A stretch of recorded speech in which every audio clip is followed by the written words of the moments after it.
Have you ever heard of the Swiss cheese model? It's a model for occupational risk and accident prevention and other such things. What this way of looking at accidents, or preventing accidents, proposes is that accidents occur in a sequence of events that looks more like a series of slices of Swiss cheese. That is, they have holes.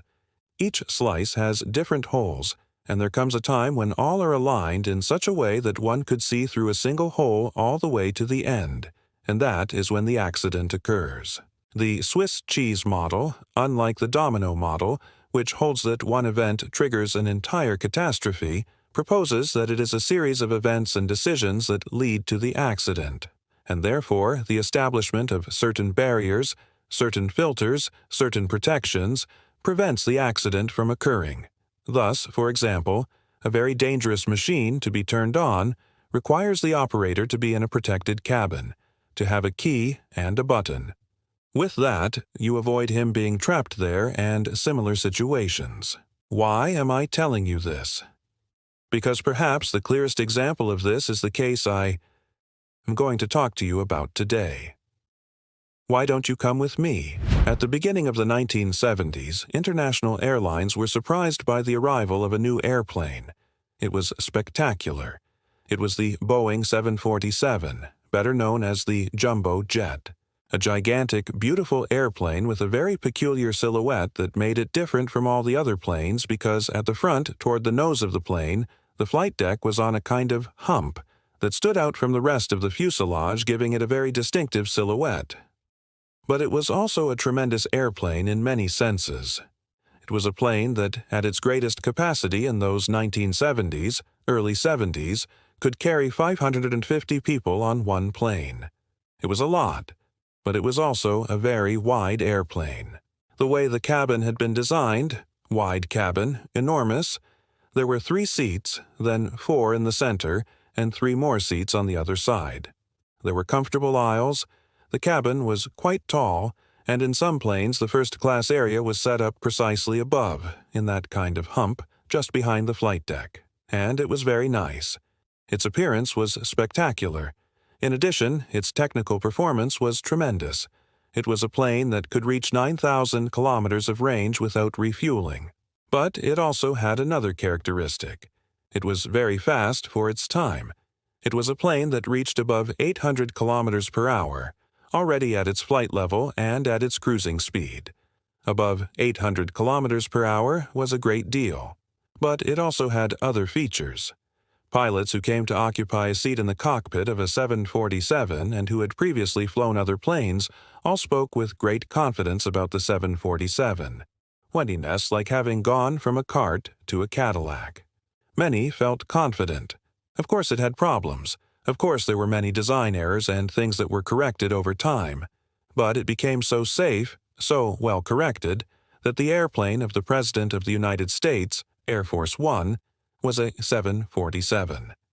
It should be noted that also for many years, the most practical airplanes were the jumbos, for cargo, for firefighting, for many uses. An amazing airplane. It left its competition behind. Of course, the older airplanes couldn't match it, although it also had very tragic stories behind it. Let me take you to 1977. We are in the area of the Canary Islands, on the Atlantic coast, off Africa, very near Africa. It is in the middle of the South Atlantic, or at least the Southern Atlantic. The fact is that on Gran Canaria at Gando Airport, that is also known as Las Palmas Gando, etc., the main airport of the island traffic is the usual. Goes, comes as always, when suddenly there is a phone call. It's a call that has reached the telephone center of the Spanish airline Iberia. A young male voice warns that there is a bomb, and that it will go off just when the domestic flights finish departing, but that there are other bombs as well. That causes great alarm, and movement begins. The Civil Guard is informed, the airport security is informed. They go, they come, but while they are in this to and fro, suddenly, boom, the first bomb explodes. In a flower stall, someone has left a briefcase containing a bomb and it has gone off, blowing the flower stall to pieces, seriously injuring the poor woman in charge of the stall, who neither owed nor feared anything, and leaving 7 other citizens who were passing by wounded. 7 people who were passing by. The explosion doesn't do great damage to the structure. It doesn't damage anything except the flower stall, and leaves these people injured. But the warning that there are more bombs generates great fear. The main airport on Gran Canaria, this one, the Las Palmas Airport, is an airport with tremendous traffic. It's the big airport of the Canary Islands. It's the airport that has 2 runways, that receives domestic and international flights all the time. So the situation becomes very worrying. The bomb was planted by the Movement for the Self-Determination and Independence of the Canary Archipelago. The fact is that the bomb has exploded, and the threat that there is a second bomb causes the airport to be closed. That's it. No more planes can land. Only God knows where the bomb is. Only God knows what will happen. Where could they have put it? On a plane? Will they put it? Will they not put it?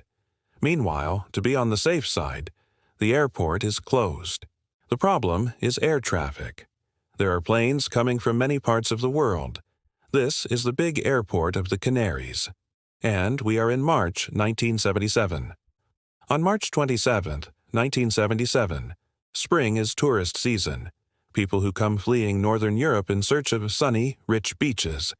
People who come seeking a cruise, because traditionally many cruises depart from Gran Canaria, either to travel toward the African coast, or some of them head north and enter the Mediterranean. Here the problem is, where are all these planes going to land? Immediately they set to work and order the airport to be inspected. They bring dogs, they bring members of the army, people to check things. But what about the planes that are in mid-flight? How long will they be able to stay up there? Some of them are coming from America, so their fuel is limited. The concern grows and a decision is made. Divert the flights to another Canarian airport, Tenerife. It's nearby, it has an international airport. So send them all there, nothing will happen. When they find the bombs and have dismantled everything, the planes will take off and come here to Las Palmas and the people will deboard. In the worst-case scenario, well, let them come on a little boat and the problem is over. The decision is not bad except for one detail. The airport. The Tenerife airport was known as Los Rodeos. Today, it is known as Tenerife North, but it was the only one there was. The South Terminal was not in operation. The project had already been authorized. Work had already begun, but it was not done. So by 1977, that March 27th, 77, there is only one airport, and it is Los Rodeos. It's an airport that was built in the 1930s. The first time it was made, it was a dirt runway. Obviously, it has been improved, and with the passage of years, it has a runway large enough to receive big international flights. No problem. A jumbo jet can land there perfectly and nothing will happen. It has adequate space. It has facilities for international flights. Let's send them there. The problem is that in reality, the Los Rodeos airport was not an airport much used for large flights. Most flights were local flights or inter-island flights and eventually some to Spain. But it was not as frequented as a high-traffic international airport, and therefore it was an airport that closed at night. Yes, unlike Las Palmas, which had 24-hour service, Tenerife's closed at night. At 8 p.m., it was already closed, so it has many limitations. But besides everything, being a smaller traffic airport, for example, it didn't have ground radar to direct the planes that are on the runways. The people in the control tower used binoculars and communicated by radio, and therefore depended on whatever communications there were. They depended on radio, on what is said. But there's another problem. The Los Rodeos airport has an awkward situation and an awkward location. It's on a kind of esplanade, a step between the mountains and the sea, but it is at altitude. It's up about 200-300 meters above sea level and with mountains at its back. This creates a troubling phenomenon because suddenly the humidity that comes from the sea collides with the mountains, rises, generates mist that descends on the other side, and covers the airport completely in a moment. It's very fast. When the fog bank comes in, it covers everything completely and obviously you can't see much. But there's another problem, and that is that on that March 27, 1977, the runway lights were not working. No need, it operates by day, so no one had bothered to repair them, as the operator in the control tower would say. Azcunaga, a Basque citizen who worked in that control tower with many limitations, claimed that sometimes the radio didn't even work, and it had to be done practically with a walkie-talkie with some lesser thing. But in addition, the control tower cabin itself would let in noise when it rained. There were leaks. There was no way to know where the planes were on the runway except with binoculars and sometimes asking them, "Where are you?" But, to top it off, the airport had undergone some modifications that were never recorded on the charts. So, for example, the planes that carry a flight chart with all the airports, if they looked at their chart, well, it had no names, it had no details. While the drawing of the runway appeared, the way they referred to here and there had not been updated because there was no need. They say that when the Los Rodeos airport, in 1930, was ordered to be built, they sent a group of engineers who very eager toured all of Tenerife with a plan in hand, looking at locations, and suddenly they saw a very nice one and put a check mark on it, and suddenly they saw a very ugly one and put a cross on it, the tracts they were viewing.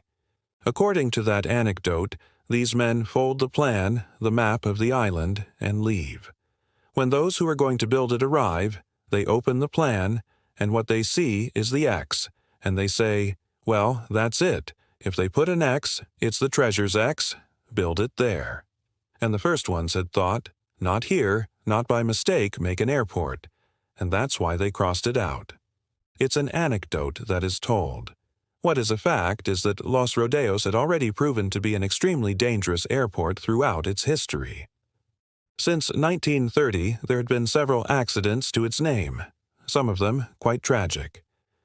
5 years before this date we are on, a tremendous accident had occurred. A flight, Spantax Flight 275, had crashed just after takeoff, killing its 155 occupants between passengers and crew. The plane had taken the runway, had begun to roll normally when a bank of fog covered everything. The pilot couldn't discern what was happening, loses control, and it smashes to pieces at the end of the runway. It had already taken its blood toll. Perhaps, for that reason, the construction of the South Terminal had been ordered. But anyway, the fact is that on that March 27, 1977, there is no other option. The planes bound for Las Palmas have to be diverted to Tenerife, to Los Rodeos Airport. But this presents a problem that becomes evident very soon. The Los Rodeos Airport has only one runway for takeoffs and landings, the same runway, and a taxiway for the planes that move, that have landed, that are about to take off, to move off the main runway. The terminal area as such where passengers disembark is quite limited, so as soon as the first planes begin to arrive, it fills up, and the control tower staff decide to start sending them to the taxiway, that is, to the auxiliary runway where no one takes off, and planes keep arriving. This means that there is enormous traffic.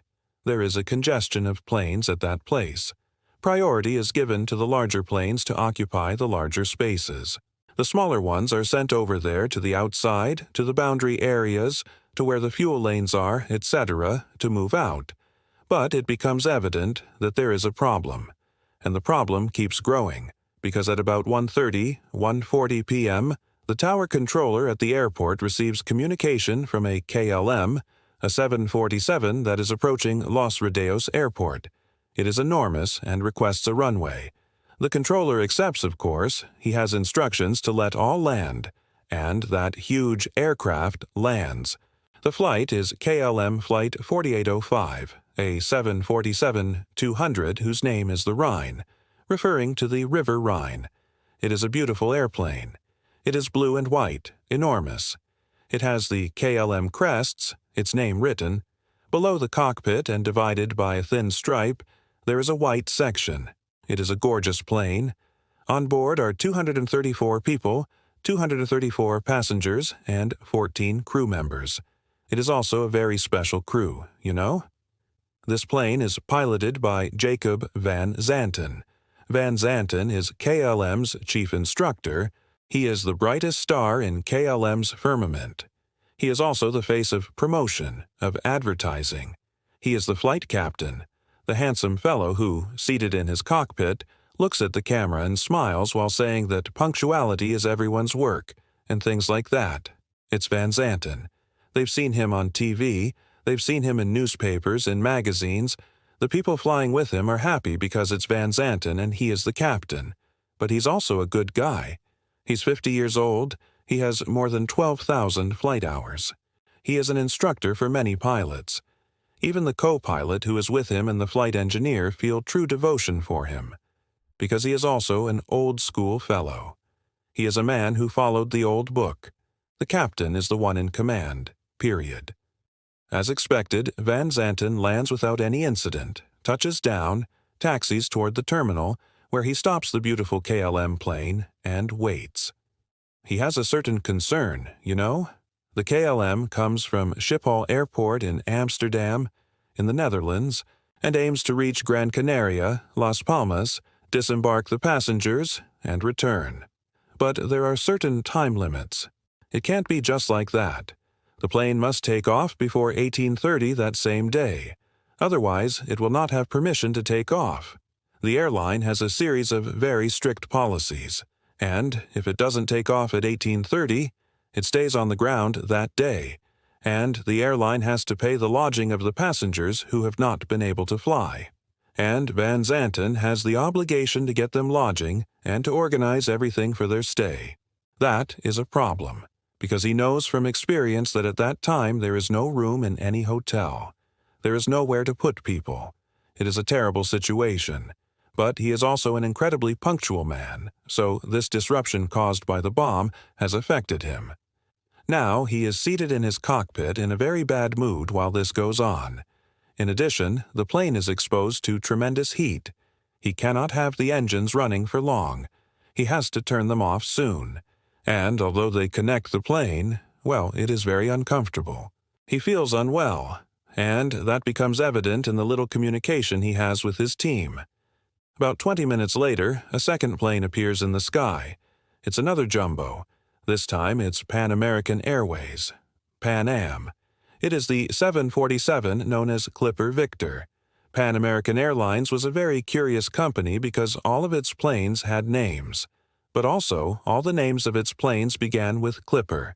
The Clipper was a spectacular old sailing ship, and for some reason, Pan Am executives gave all their planes the name Clipper, and so they had Clipper Mate of the Seas, Clipper Victor, Clipper such and such, and coincidentally, this one is called Clipper Victor. But in reality, this plane is very special because it is the first jumbo jet that flew a commercial route in 1971. They are on that. They are negotiating the departure and other things, when suddenly a security guard has found the children and has brought them to the plane. They are at the door of the plane. So those parents who are in the terminal are informed that the children are already on the plane, that they have to go there. Rushed, embarrassed, obviously, with Captain Van Zanten, who is so punctual, they are terribly worried. Well, they board the plane, doors close, it starts up. 5 in the afternoon. And there is one more small problem. The weather. Throughout the day, visibility had been tremendous. The whole runway, practically.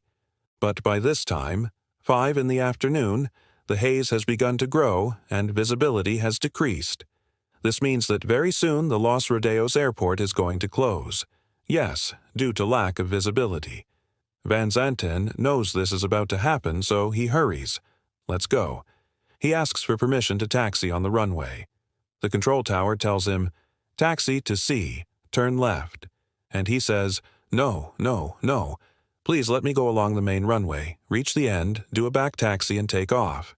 Finally, the control tower approves, but minutes have passed in the yes or no. And that man begins to hear the haze approaching, and once they reach 300 meters of visibility, it's over. There is no more takeoff, and apparently they are between about 600 and 800 meters, so he tries to hurry. He is informed that behind him is Pan Am, the other 747 that is already starting engines. So the KLM moves along the main runway toward the end where it will make a 180-degree turn and start the takeoff roll. The problem is that all the exits in the taxiway are full of planes. Therefore, Pan Am will have to make exactly the same maneuver. Go along the main runway and then at the end exit by a side taxiway, the third side taxiway, and there avoid KLM EUS departure path. Everything is fine. The problem is that it is not very clear to Pan Am which exit it is, because on the chart they have in the cockpit, you can't see which exit they are being told, and there is a problem. Ascanaga, the controller in the tower, is Basque, so Spanish doesn't come to him as well as to other Spanish speakers. Imagine his English. How is it? The fact is that in the Pan Am cockpit they constantly repeat, "Pardon me, which exit? This is Pan Am. Which exit?" And the man tells them, "The third." And then Captain Grubbs, who is there, asks, "Did he say the first?" "No, I think he said the third." And then the guy in the control tower tells them, 1, 2, 3. But they still can't make out whether it is the third. And then he tells them that it is to the left, at 45 degrees. But this is not clear. While all this strange discourse is happening, the KLM has already reached the end of the runway, has turned around, and is ready for takeoff. And Captain Van Zanten is requesting takeoff clearance. He informs them that he is there and requesting clearance to take off. And then it is 17:05. A few minutes have passed since the KLM reached the runway and went to the end. But the Pan Am is still figuring out where it is going. It is there and is asking, "Is it to the left? Did he say left or right?" No, to the left." "Yes, but we can't turn here." It turns out that the one indicated to them was not suitable for a 747 to turn. So they go a little farther ahead after stopping a bit and looking, because the haze, the fog, has begun to occupy the runway, so they no longer see clearly. And, to make matters worse, the lights don't work, so you can't see anything. The Pan Am pilot, Captain Grubbs, is nervous about this and asks his co-pilot again. Ask the control tower whether he said the third or the fourth. But it doesn't matter much anymore because they have just seen an exit that is good for them, that suits them, and there is no one there, finally. And at that instant, 5:05 in the afternoon of March 27, 1977, the KLM flight under Captain Van Zanten informs that it is on the runway. The control tower replies by giving it some instructions for takeoff, indicating that it must go to such and such vector, that it must take such and such heading, etc., etc. Words more, words less, but the fact is they inform him of this. From the KLM cockpit they respond by repeating the information and saying, "We are in takeoff." In the control tower they hear that, but apparently it doesn't click that KLM is informing them that it is taking off. At the same time that the Pan Am has just discovered there is an exit and is moving toward it, but it is still on runway 17. Captain Van Zanten indicates to his crew, "We're going," and at that instant, the control tower responds, "Okay." Captain Van Zanten is clear. They have just given us clearance. The KLM advances the throttles. That huge, beautiful blue and white plane begins to accelerate its great engines and begins to move. At that point, however, on the KLM radio, an ugly interference is heard. It is a kind of beep, a squeal that lasts about 4 seconds. They are rolling. The plane is already accelerating. During those 4 seconds, only a few more instants would pass when suddenly the control tower asks Pan Am to report when it has left the runway. Pan Am responds saying, "I will report when I have left the runway." On board the KLM, the first officer tells the captain, "Pan Am is on the runway." The flight engineer repeats the same thing, "Captain, Pan Am is on the runway." At that moment, Van Zanten does not react. It's only a few seconds and he doesn't react. He doesn't stop the roll, he doesn't pull the levers back, he does nothing. It's an instant in which something happens in his mind, he doesn't react, and suddenly you hear on the recording that would later be recovered from the black boxes, "I see him. On board Pan Am, the first officer, Robert Bragg turns, and sees the KLM's lights approaching and says to Grubbs, "Get off, get off, get off. That bastard is coming. He's already taking off." The captain advances the throttles in an effort to get his plane off the runway at full power, but they are very close. Realizing this, Van Zanten immediately initiates the rotation of the plane. That is, he tries to lift off. But the speed is not enough for a simple reason. He is coming with the fuel tanks completely full, so there is not enough runway to take off. It begins to lift, but not enough. Suddenly, the KLM's center landing gear hits the rear section of Pan Am's fuselage. It immediately tears it open, ripping out a large piece and causing terrible damage to Pan Am, and then, mortally wounded with all the hydraulic systems destroyed, it falls heavily to the ground, disintegrates, and burns like a huge inferno. 5:06 in the afternoon. All the crew and passengers of the KLM are dead. They are being consumed in the fire of that accident. The Pan Am, mortally wounded as well, is burning. Only a few manage to survive. In a strange twist of fate, those 4 seconds that were heard as a sharp interference as a high-pitched beep in Van Zanten's and his crew's headsets were one of those strange and macabre coincidences, because the control tower was indicating at that moment, "Stop, stop the roll, stop." But simultaneously, Pan Am pressed its radio button to report, "We are still on the runway." Both communications, the one from the control tower to KLM and the one from Pan Am, overlapped, causing a noise that was what Van Zanten heard. Those 4 seconds had just cost the lives of 583 people in the worst accident in the history of aviation. Miraculously, 53 people would manage to survive on board Pan Am, jumping through the window exits, falling, getting hurt, but surviving. Among them the captain himself and the first officer, who would later recount that entire lived nightmare. The haze has covered the entire runway. By this time, one of the planes parked somewhere reports to the control tower, "There is fire on the runway. There is fire on the runway." The control tower immediately asks, "Where?" because they cannot see it. The fog is so dense that even though there is an inferno on the runway, they cannot see it. Finally, the firefighters arrive at the site and begin to extinguish the KLM fire, but, surprise, they are not aware that the Pan Am is also burning, until finally someone says there are 2 planes. Firefighters begin to arrive from everywhere. They begin to rescue people. Some injured are very serious. They are taken by taxis, by private cars, by whatever they can to the area hospitals.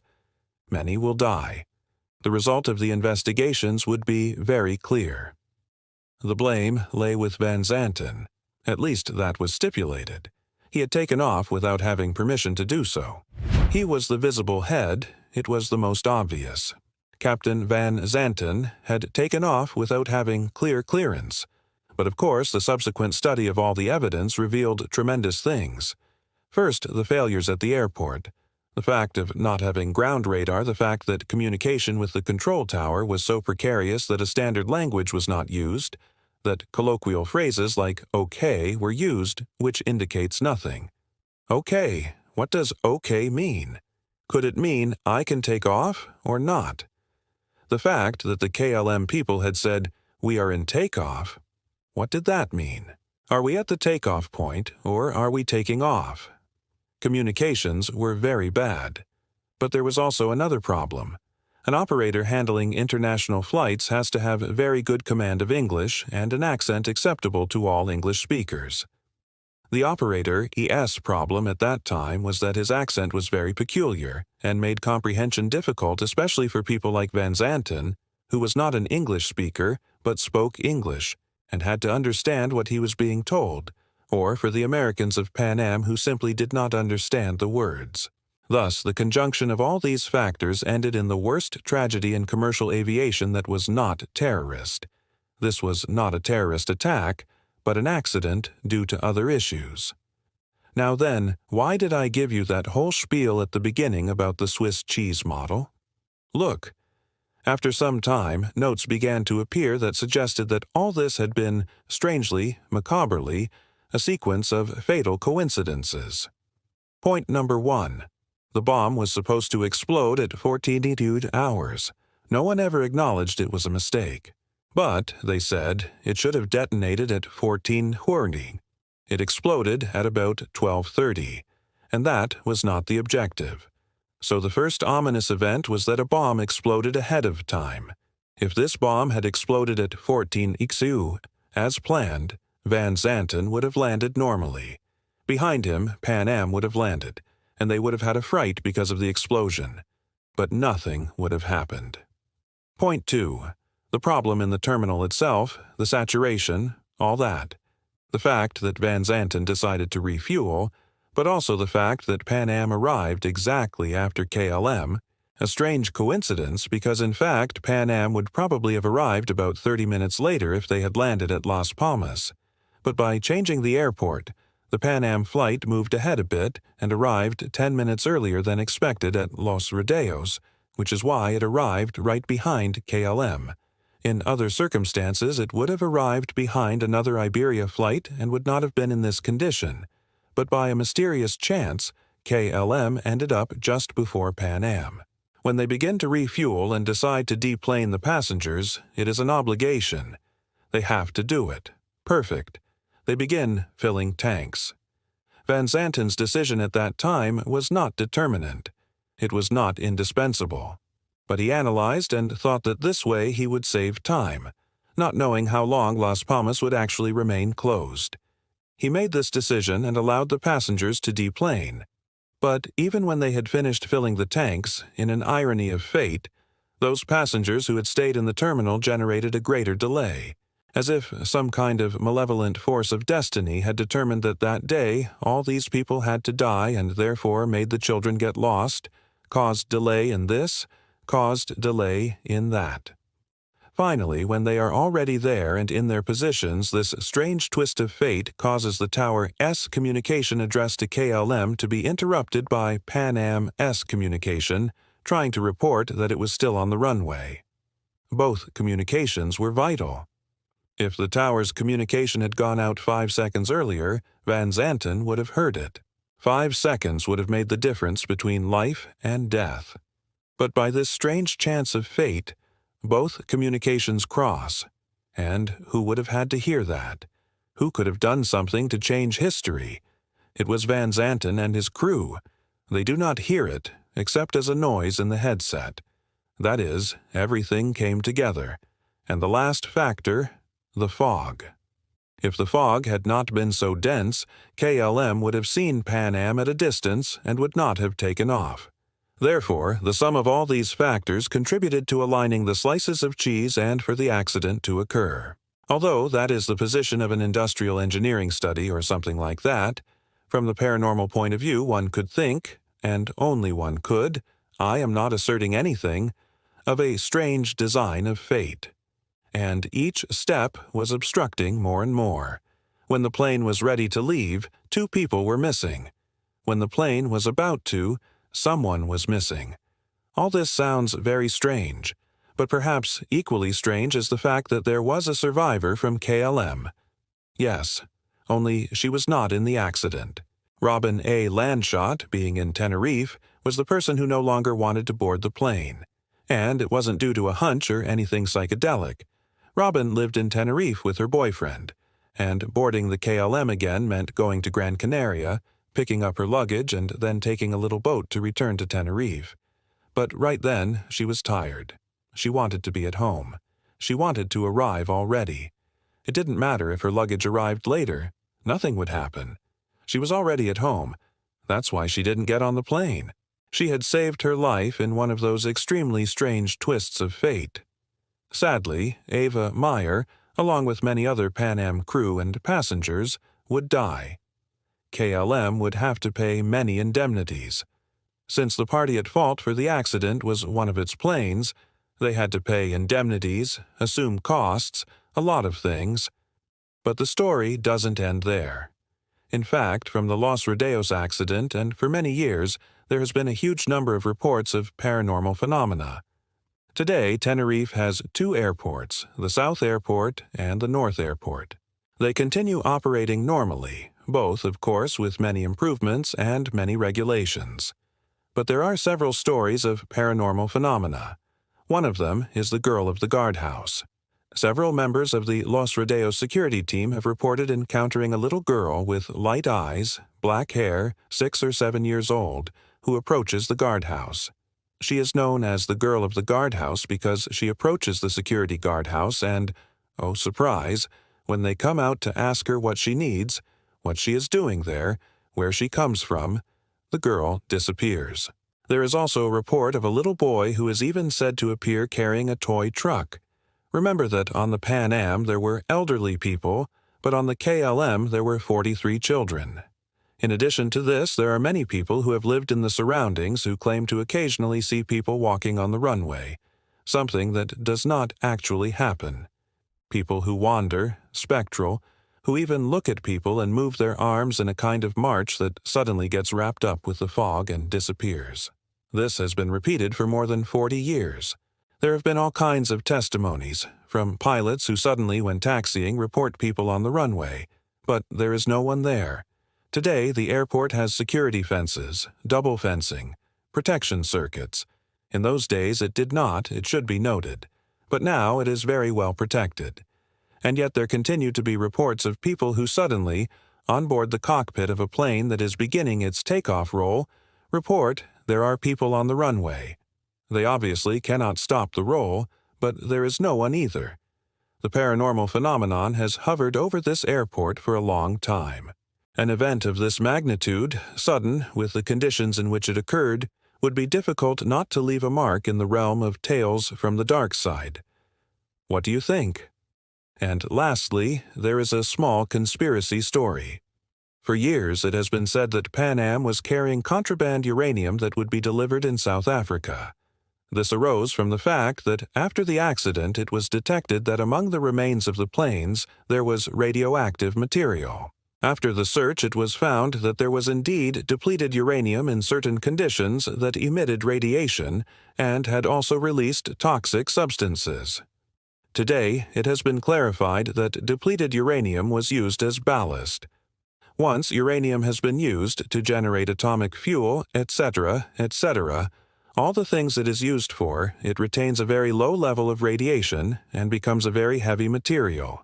They are small pieces but extraordinarily heavy, used to install counterweights. For example, airplanes do not necessarily have exactly the same weight in both wings, for whatever reason, and, to balance them, a few bars of depleted uranium are installed. In the aft section, under the tailplane, some bars are also installed. So, no, there was no contraband uranium. The problem is that at the temperature at which the planes burned, above 1,000 degrees Celsius, obviously the depleted uranium underwent a transformation and became something very toxic. But no, it was not a conspiracy theory. What we do believe is that the deaths of these 85 people were surrounded by a series of events that, when added together, are still strange. The sequence of events, the way they happened, never ceases to amaze us.